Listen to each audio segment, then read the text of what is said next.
welcome today in Woburn. I am your host, Samantha Stone, and we have a lot of really important things we're going to talk about today. Lots of good information to share. I'm dressed for fall. I have this sort of rust color on it. You can't tell in this, but it's like a sweater. I should have dressed for summer. I forgot we had our second summer this time of year every year. Thanks, Mayor Concannon, for being up first, as always, and for joining us. Hey, Samantha. How's it going? Good. So we've got a lot of stuff that we're going to go through today, but one of the things I wanted to chat with you about initially was we had a good discussion in a recent committee meeting of City Council last week. Some people have seen that and watched it, and a lot of people might not have heard about it, but we have some agenda items that will be coming on this week's agenda, and one of them is around fire stations. And I wanted to just give you a chance to talk a little bit about where we're at, because we wasn't all that long ago that we had the opportunity to finally rebuild our headquarters, which has been amazing, and the team is housed in a place they should be, but we have some additional needs, and I wanted to make sure people knew about that. Yeah, you're right. There is more work to be done with the fire stations, bringing them up to current day needs and requirements. People may remember probably 5-6 years ago, we started the process of working on some upgrades to our stations. We closed Station 2 and Station 3, combined them into a new headquarters, and settled on a 4-station configuration here in Woburn, which we believe will serve us well years into the future. So part of that original plan was a $30 million bond authorization. Out of that, we counted on probably 22 to 25 million for the headquarters station, which was the #1 priority. And then the rest was to be used to upgrade or renovate the other 3 stations. Station 1 in the south end, Station 4 in East Woburn, and Station 5 on the west side. So the headquarters came in at 23.5 million, which was right about on target, and we got the building we were hoping for. So that is by any measure a success. What we've learned in the time since, we may have had an inkling at the time, but what has been confirmed since is that the remaining $6.5 million of that bond authorization is not sufficient to do the necessary upgrades at Station 1, 4, and 5. 4 and 5 were built in the 60s, and they are in need of a major overhaul. And Station 1 down the south end, even though it was built in the 80s, it still needs some work. And that $6.5 million really isn't sufficient to do what's necessary. We would be really just, doing some minor upgrades when major upgrades are needed. So this beginning of this spring, we sat down to talk about next steps. We met with the fire chief and his deputy, met with the council president, and met with our design team who helped us through the headquarters process. And I asked them to come up with some current day cost estimates for what we believe we really need. That would be a completely rebuilt Station 4 in East Woburn on the current site. So a tear down and a rebuild. And then a new Station 5 on the west side, but it would have to be in a different location because the lot of land over there right now just is not big enough to sustain the type of station that we need going forward. And when I say that, what I'm talking about is essentially a 3-bay station with the dormitory space sufficient for those crews. And in those bays, you'd likely find space for an aerial, a ladder, an engine, and an ambulance. We believe that is the appropriate staffing configuration going forward. So all that being said, we asked our design team to cost out what the 2 rebuilt stations, 4 and 5, would cost. So bear in mind, we're at the preliminary stages now, and we have not gone to full design, but based on an approximately 10,000 square foot 3-bay configuration with the necessary dormitory space, the decontamination room to keep the firefighters safe and get the nasty chemicals off of the gear and not track them into the sleeping quarters. A basic design for that type of station, roughly 10,000 square feet, comes in somewhere under 14 million with design contingencies and construction contingencies and the usual costs that go with a project this size. So we're confident that at 14.5 million each, we ought to be able to build the stations that we need. As I said, the station 1 renovation is more likely to be a renovation of the existing building. No need to tear it down. Maybe some upgrades in the dorm space, obviously, in the living quarters, but also adding that necessary decontamination room so that this, the hot space, the hot zone is not contaminating the living zone, which we just cannot have in this day and age. So I know there are questions about the actual breakdown of, how we got to those numbers. I can tell you that they are cost estimates. We're fairly confident in them now. The rest of this will be worked on in design. And obviously that information will be shared with the public as this rolls out. We will create a fire building committee. We'll have members of the community and the fire chief and the police chief and others on that committee. And we'll be sharing information through that process. So there is a lot more information to come, but I think people should just hear the message that we need to finish the job of upgrading the fire stations in Woburn. And we're confident that this amount of money that we've requested from the council can do that. We have a meeting tomorrow night, Tuesday night, where the council will vote as a body on the committee report that came out of finance. They voted to approve it, and we're hoping that the full council will adopt that report and we can get to work immediately. Thank you. I do think one of the things that for those who participated in that meeting or watched it afterwards, there was a lot of good, healthy discussion around how this gets paid for. And right now there's a number of things that we have been carrying that we're either have completed or very close to completed, which would allow us to take on additional debt for the fire stations without necessarily increasing our overall budget. What are some of the things that are coming off of debt that will allow us to do that? Right. So to that point, we met with our bond team and walked through some of this. Charlie Doherty, the auditor, has been instrumental in this. We met with them to determine the appropriate course of action. And we have some options, thankfully, given our AAA rating and the way we've been handling the city's finances over the years. We're in a good position.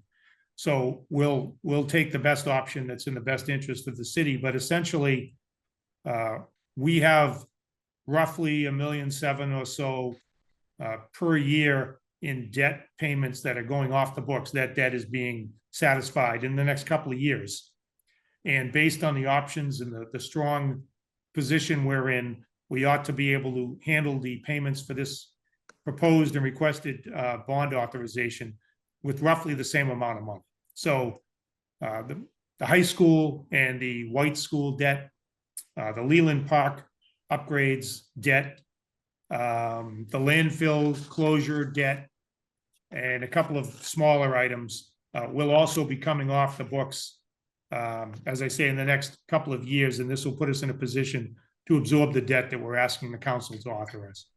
Thank you for adding that detail. So it'll be a great project to watch, and for a lot more details as we get closer to things, but some good estimates based on what other communities are doing in building fire stations and our own experience building a fire station here in Woburn. And I know I learned a lot in that meeting about the decontamination units and how important that is to being able to make sure that those chemicals aren't transferring over to living quarters and to keeping our team safe. And it was good for me. I like when I learn something new.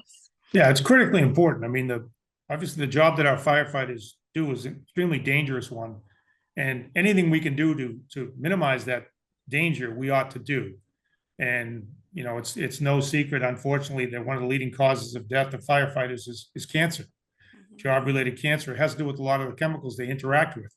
So the idea of being able to get all of that stuff off of them as quickly as possible, decontaminate them, and not track it into the place where they're, spending the downtime is really important. And it's just something we cannot take lightly, and we have to meet this need. There's no way around it. Thank you. We have a couple other things that I want to chat about with you today before we go on to our next guest. One of them is we have a downtown safety improvement meeting that's coming up later this week. It's a big long-term project, and I just wanted to give you a chance to talk a little bit about what we will be talking about in that meeting on Thursday. Yeah, so this is the project that we've been working on for a while here in the city. Fortunately, the funding comes from the federal government by way of the state government through the TIP program. So it's about $20 million that's coming to the city to help us improve traffic safety downtown here in Woburn. We have the first of probably several public meetings this week where we'll present to those who are interested the rough concept of what we're thinking of doing. Plenty of opportunity for input from the residents at this meeting and going forward. So nothing is a done deal at this point, but you have to start somewhere. So we start with the concept design that incorporates what we believe to be the three major components. Number one is obviously the traffic safety, getting a better handle on all the traffic maneuvers downtown and making things flow a little better and definitely safer. Also, there's hopefully the improvements to the parking situation downtown. That's always an important consideration. And also the access for other modes of transportation, whether it's bikes and pedestrians, just being able to walk and move around downtown a little safer than they can now.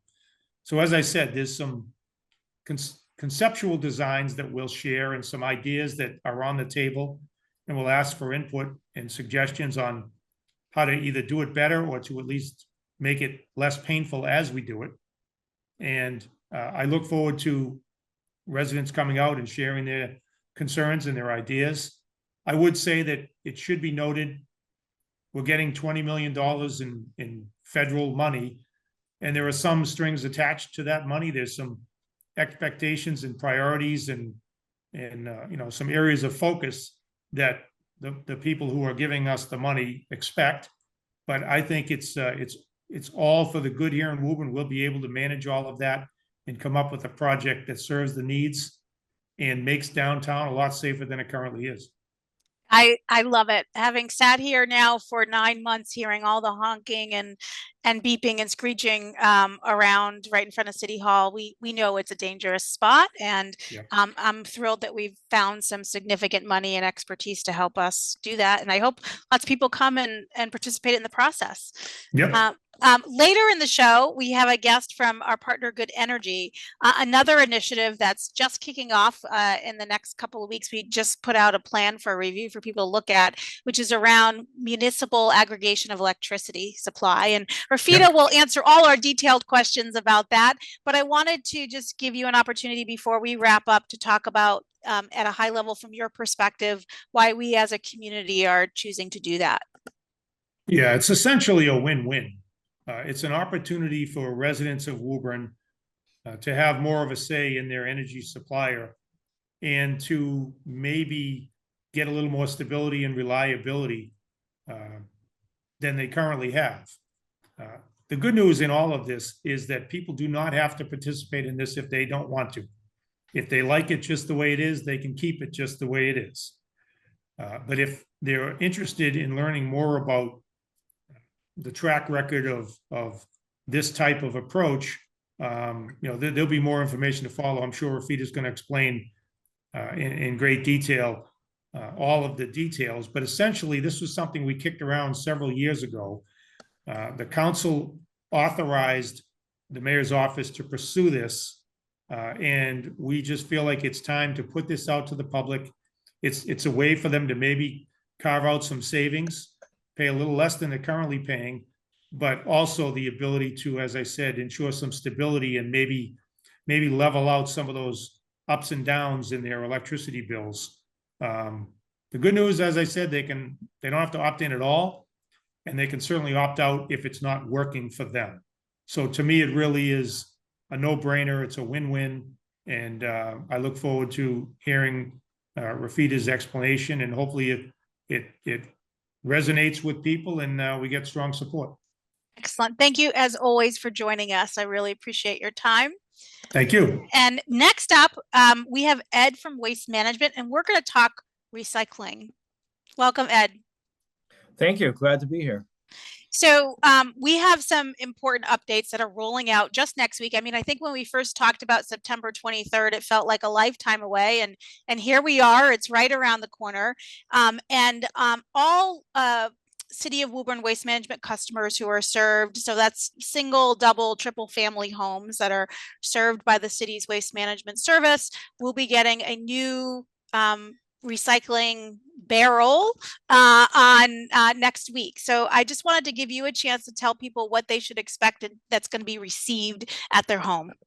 Absolutely, yeah. So we in the industry, we call it a cart. It's a 96-gallon recycling cart, will be delivered the week of September 23rd. And so we're very excited about this upgrade that we're able to offer the residents in the city of Woburn. It's a larger container, and we believe that just based on the track record we've seen in other communities, will help enhance the recycling diversion rate that we anticipate seeing in the city. So the nice thing about the cart is that it's wheeled and it's lidded. So what does that mean? It means that instead of dragging out the containers that residents use today to the curb, it's on wheels. It's two wheels, kind of like a hand cart setup. So it's easy for residents to wheel out. There's a lid. It's hinged. It's attached on the top. That keeps the elements out. It keeps pests out, rodents, birds, etc.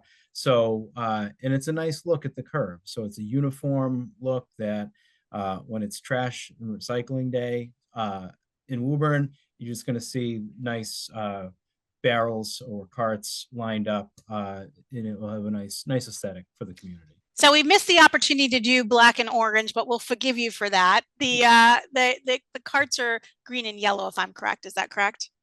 That is correct. Yeah, excellent.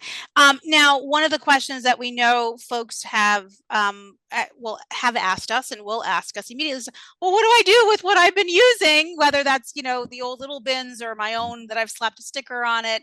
I hope you can share with them how we will be helping them with that.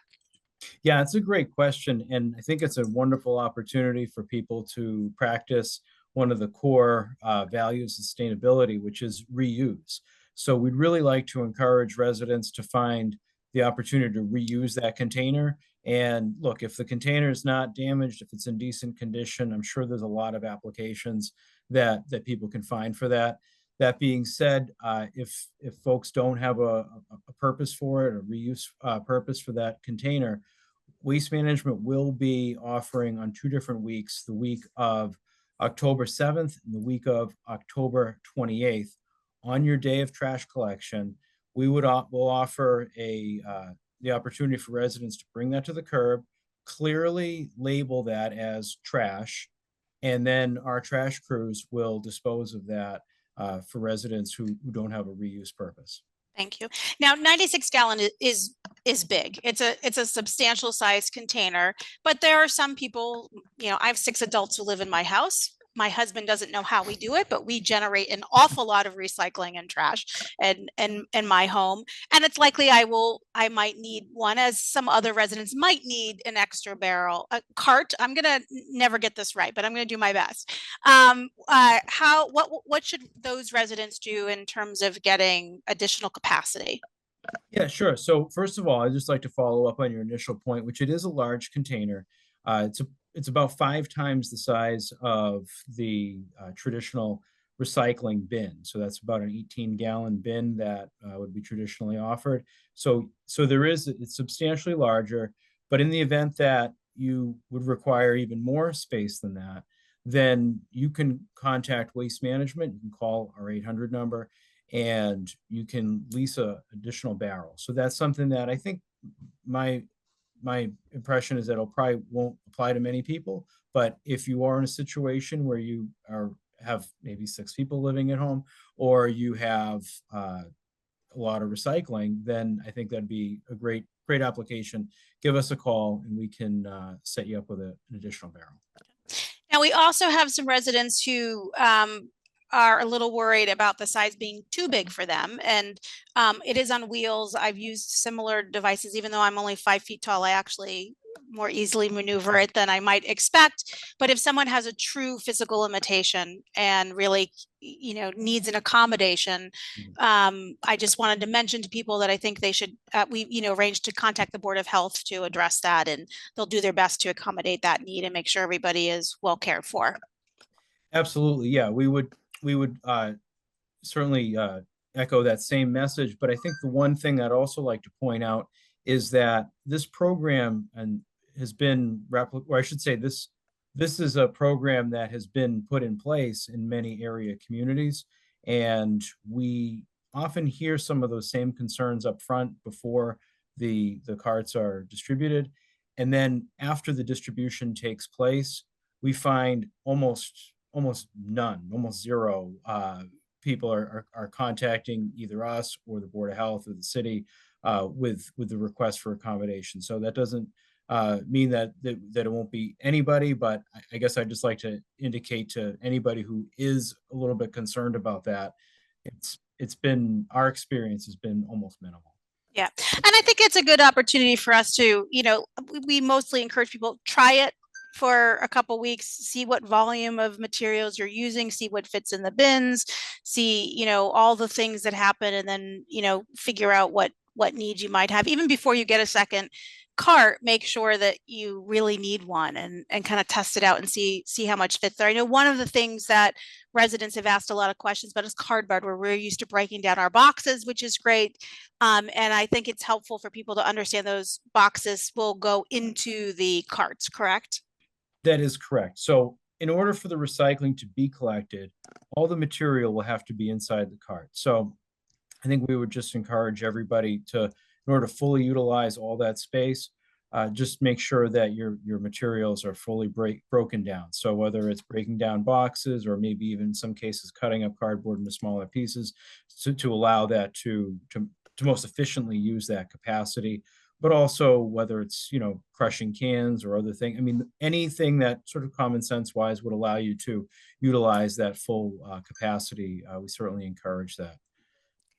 One of the things that some neighbors have barrels very sort of close to each other because of it's a multifamily, or it's just a homes nearby each other, and sometimes people have sort of marked up their barrels, make sure they know this is mine, not my neighbor's. I know we're asking people not to mark them, but they are identified for each house. How will people sort of be able to tell the difference between what their barrel is and maybe what their neighbor's is? So each container will have a serial number that's prominently on the front of it. So that's something that upon distribution, the city will receive a list, and Waste Management will also have a list of all the serial numbers. But we would ask the residents to take note of that, especially if you think you're in a situation where your barrel could get mixed up with the neighbors. It certainly wouldn't hurt to take notice of that serial number, and you can just keep track of it that way. In general, you mentioned a little bit about when these carts are rolled out in other communities, how it affects the amount of recycling things. I'm just curious, do you typically see a change in the amount of recycling that happens in a community, and what way? Yeah, so we do. There's definitely a noticeable trend. And what we've noticed, and again, like I've indicated, the container is larger than the standard barrel. And I think that's probably a big part of the reason why it increases that convenience of bringing the material to the curb. We've seen a noticeable increase, uptick in recyclable volume when we do this type of program. So we're really encouraged by that. Now, I know that what can go in recycling has not changed with the addition of the standardized cart. But I think a lot of times, many of us put things in those barrels and bins and carts that we're not supposed to. What are some of the common things that people are putting in recycling that really shouldn't be there? Probably the most common item that we ask people not to put in the recycling, the curbside recycling, is plastic bags.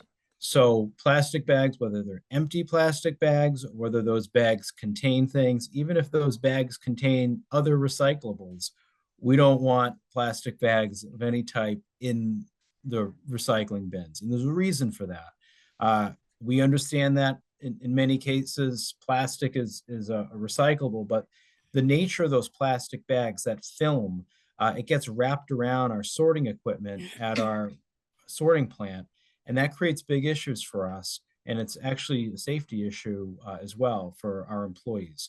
So we just ask that folks keep the plastic bags out of the recycling bins, keep our employees safe too. We really appreciate that. One thing I'd like to say is that we will be mailing out, actually, they are already in the mail, a program guide to all the residents in the city. And so residents can expect to receive those, we anticipate later this week. So later this week into next week, kind of timed right about the time you'll be receiving your new carts.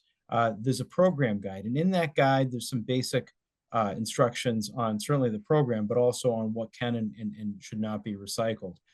Lastly, I'd just like to mention, there's a great resource that the state of Massachusetts puts out. It's recyclesmartma.org.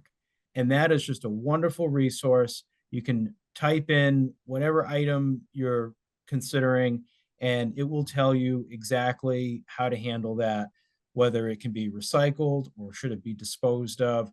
It's a great resource. We always like to plug that. And so I just wanted to mention that as well. Thank you for doing that. And for those that we will get those flyers out, but also there's an extensive FAQ with the questions we talked about, but many more that's on our website. We encourage people to do that.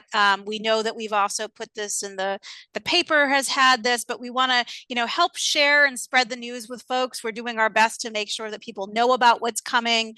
But in case any of your neighbors might not have checked their mail in time or might not have seen it in the paper, or, encourage people to go to the FAQ on the website and get all their questions answered. Before I let you go, Ed, I just have one more question. There are a lot of people who are excited to see covered recycling and standardized and larger capacity carts, but there are some people who are kind of nervous about change and what that means for them, either because they have a lot of recycling or they're worried about managing this bigger device or many other things that might make them nervous. What do you want residents to know about this process?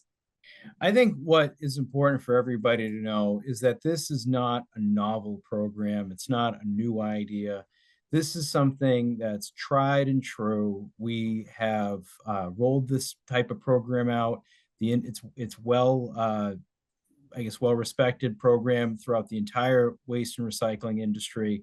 And many communities in the area already have this type of program in place.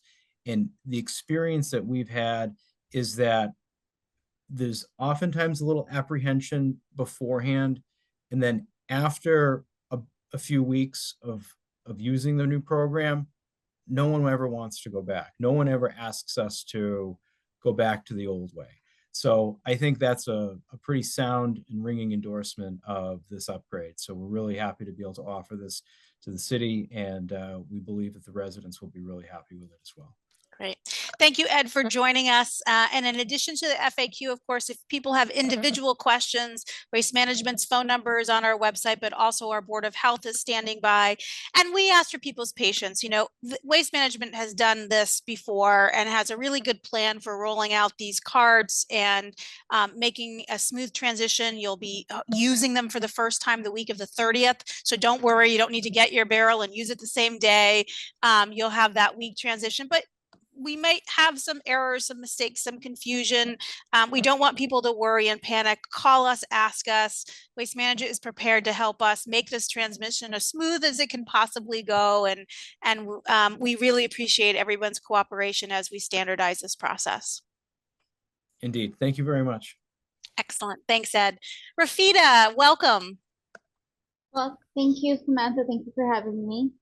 So Rafidah is with Good Energy, who is our partner who is working with us on our community electricity program. And I'm excited to have you here to answer a few questions as we prepare for a community meeting that we have coming up in a couple of weeks.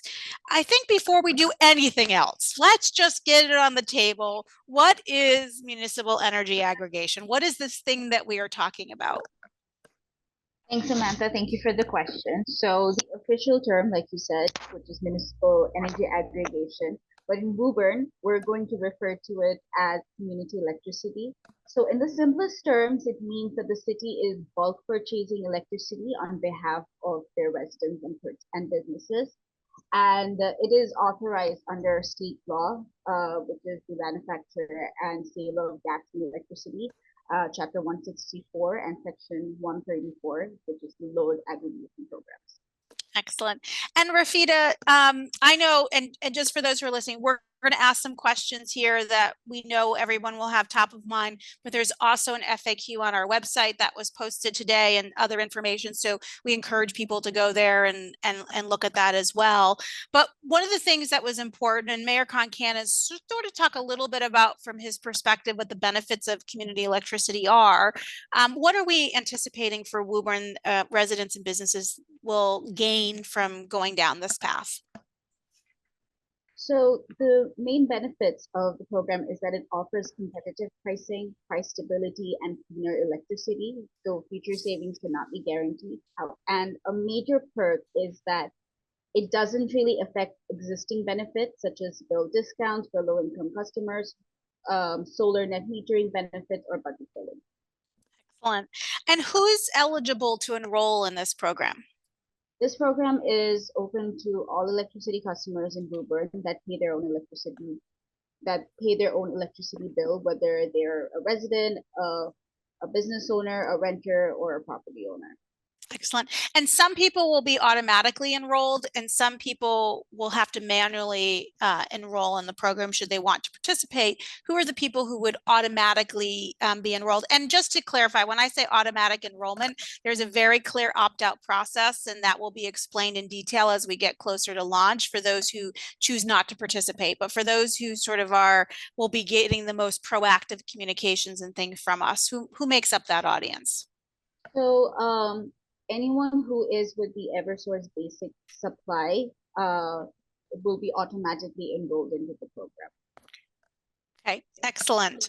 So so we're hosting, one of the reasons you're on this week, even though we probably will not be rolling out the service, it would be sort of the earliest May of 2025, which I guess isn't all that far away, but it sort of feels that way.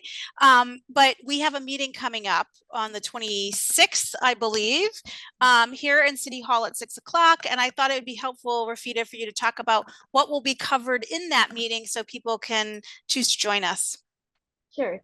So at the community meeting, us, Good Energy, we will be giving a brief overview of the plan, which will have the outline regarding what has been already accomplished, discuss the program's goals, and the products the city will offer, and gather public feedback and talk about next steps. Excellent. That's great. I'm glad we're able to do that. I hope to see lots of people there. Rafidah, thank you for joining us. And we will have more discussions about this as we get closer to rollout and we understand what pricing might look like and forms to complete are available. We'll definitely have Rafidah or someone from Good Energy back on to talk about these things. But this is a great opportunity on the 26th for you to get in and help us design the program and give us your feedback and make sure we can make it the most valuable opportunity for those of us who live and work here. Excellent. Thank you, Samantha. Thank you for having me. Wonderful. And Marie, I'm so excited to be wrapping up our show today with you. Marie is our director of our senior center. Marie, thanks for joining us. I learned something last week that I didn't know. That is apparently it is National Senior Center Month in the United States. It is. And I didn't know that. And so as always, I always want to give a shout out to the amazing staff and volunteers who make our senior center a really thriving place to be. I am lucky that I've been spending a few hours a week at the senior center and observing firsthand all the amazing things that happen there. It's really quite incredible. Thank you. I'm going to give you a big shout out because much appreciated to have you here, have folks get to know you. I've seen people just go to you now, to gravitate toward you, but the help that you've given.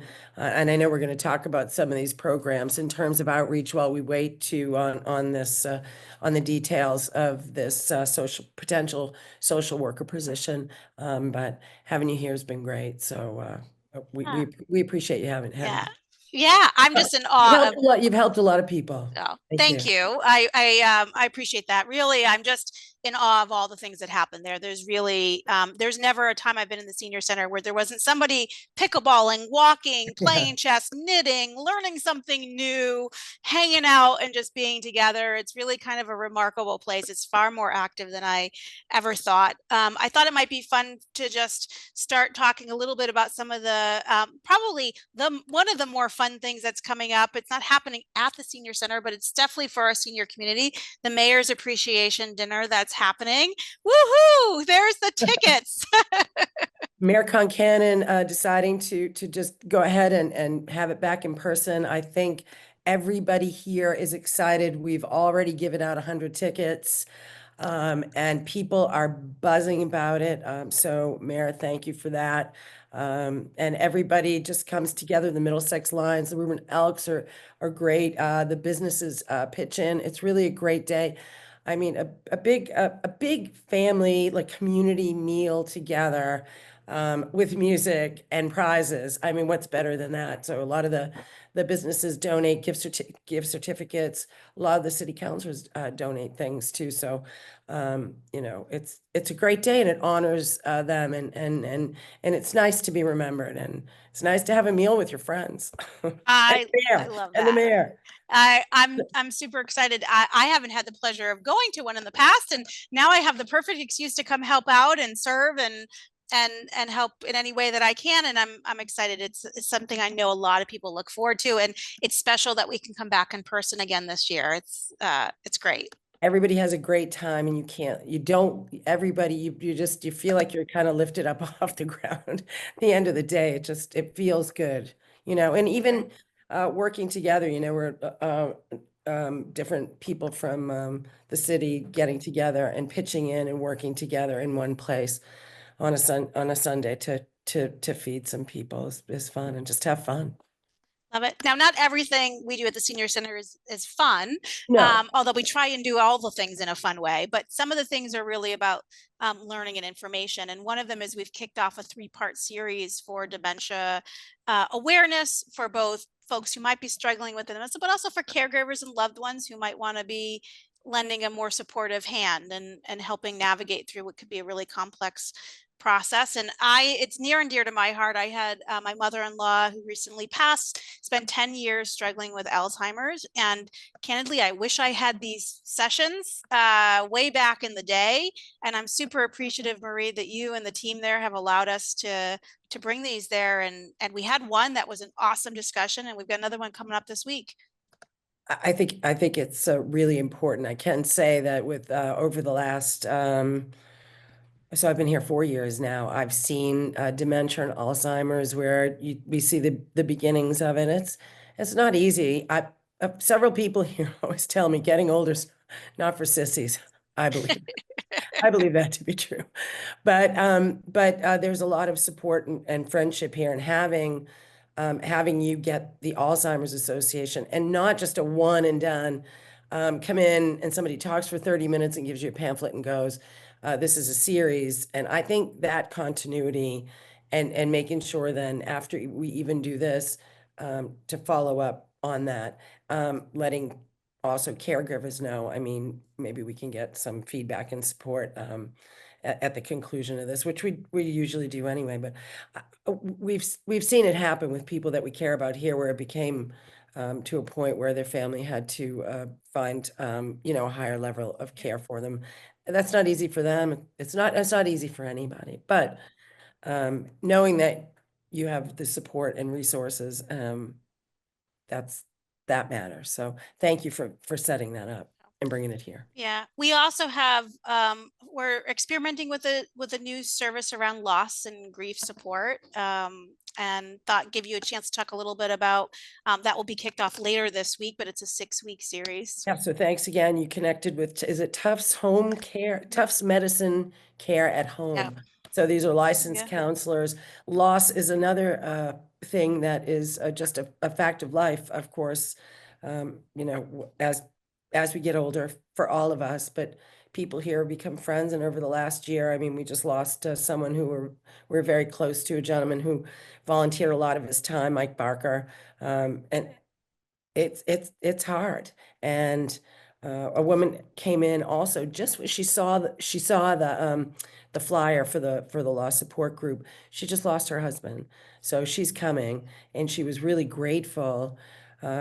It does help to sit and speak with other people who are going through similar kinds of things. We all go through it. Let's face it. You know, the older we get, the more we go through it. So, so that kind of support, you know, I'd like to see both of those kinds of support ongoing. So, so thanks for Right. getting that up and running.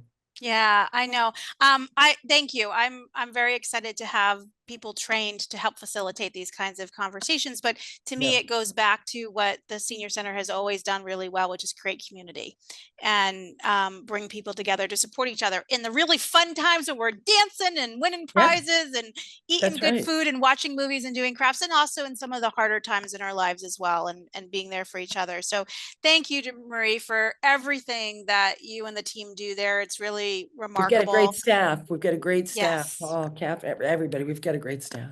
Amazing staff, amazing volunteers. Now, I would be remiss if I didn't mention the Friends of Senior shop that's in the senior center, yeah. and what kinds Yes. of things if people are looking for a fun way to support this community, they can come in and do a little shopping. Tell us what kinds of things are in there.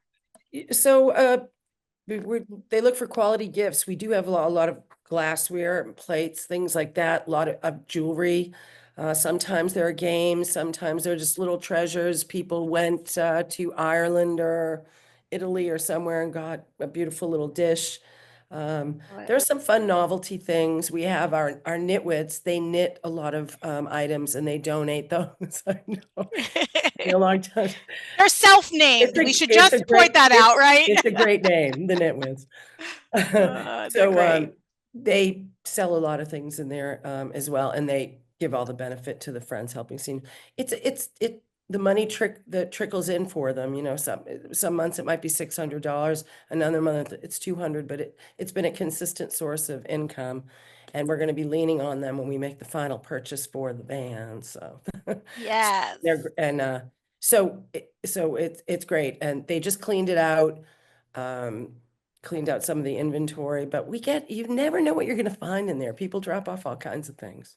I Artwork. love little treasure hunts. Yeah. So that's great. Marie, thank you for joining us. I appreciate all the work that happens there in the senior center. We got a great community that comes together for each other. Thank you, Samantha. It's always great to have you here, and it's my pleasure. Great. Thanks. Woburn, we talked about a lot of stuff today. There's a lot of amazing things that are happening in our community, from looking at ways for us to make cleaner, more affordable electricity, to improving our downtown safety and some of the things that are available to us there. We're talking about some changes to our recycling program. As always, I hope you find this show helpful and find ways to celebrate where we live and where we work. And please continue to take good care of each other.